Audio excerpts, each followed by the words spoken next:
Hello foodies. तो आज मेरा मन हुआ टेस्टी टेस्टी चिली पनीर खाने का और रेसिपी भी आप लोग के साथ मैं शेयर कर रही हूँ।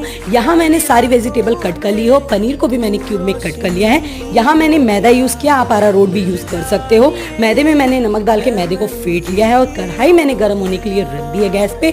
और यहाँ जो मैंने पनीर काटी थी मैदे में उसको लपेट के उसको मैंने फ्राई कर लिया है। आप यहाँ पे अरारोट के साथ भी सेम प्रोसेस यूज़ कर सकते हो। और उसके बाद जितनी वेजिटेबल थी मैंने उसी तेल में मिक्स कर दिया, जैसे प्याज, लहसुन, अदरक, मिर्चा और शिमला मिर्च। यहाँ मैंने इसमें सॉसेस मिक्स किया, जैसे सोया सॉस, विनेगर, टमाटो और लाल मिर्च पाउडर। बचे हुए मैदे में मैंने फूड कलर मिक्स करके इसका ग्रेवी बना ली। आप ग्रेवी नहीं चाहते हो तो इसको स्किप कर सकते हो, फूड कलर आप ऐसे भी डाल सकते हो। पनीर मिक्स करके इसको थोड़ी देर मैंने पकने दिया और बहुत ज़्यादा टेस्टी मेरी चिली पनीर बन के तैयार थी। आप मेरे चैनल पर नए हो तो जरूर चैनल